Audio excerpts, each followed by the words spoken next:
Israel জানত সিরিয়ার গোপন বাংকার আছে, কিন্তু ঠিক কোথায় জানত না।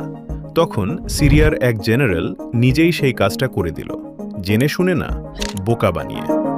গোলান হাইটস, সিরিয়ার সবচেয়ে শক্তিশালী সামরিক অবস্থান, শত শত বাংকার, পাথরের আড়ালে লুকানো। উপর থেকে দেখলে শুধু পাহাড়, কিছুই বোঝার উপায় নেই। ইসরায়েলি পাইলটরা বারবার চেষ্টা করেছে, পারেনি। কিন্তু সিরিয়ার জেনারেলদের মধ্যে একজন বন্ধু ছিল, নাম কামেল আমিন থাবেত, ধনী ব্যবসায়ী, দেশপ্রেমী। সে একদিন বলল, জেনারেল সাহেব, আমাদের সৈন্যরা গরমে কষ্ট পাচ্ছে। প্রতিটি বাংকারের পাশে একটা করে ইউক্যালিপটাস গাছ লাগাই, ছায়া পাবে, আর গাছ বাংকার আরও লুকিয়ে রাখবে। জেনারেল খুশি হলেন, বললেন, চমৎকার বুদ্ধি। লাগানো হলো গাছ, প্রতিটি বাংকারের পাশে একটি করে।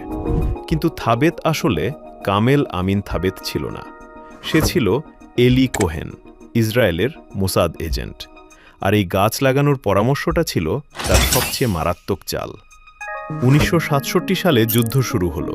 ইসরায়েলি পাইলটরা উপর থেকে দেখল ইউক্যালিপটাস গাছের সারি মানেই বাংকার। একের পর এক ধ্বংস। গোলান হাইটস হাতছাড়া হলো মাত্র 2 দিনে। আজও সিরিয়া সেটা ফিরে পায়নি। সিরিয়া নিজেই ধ্বংসের মানচিত্র এঁকে দিয়েছিল। এই গুপ্তচরের পুরো গল্প মাতুশিতে আছে। এখনই সাবস্ক্রাইব করুন, মিস করবেন না।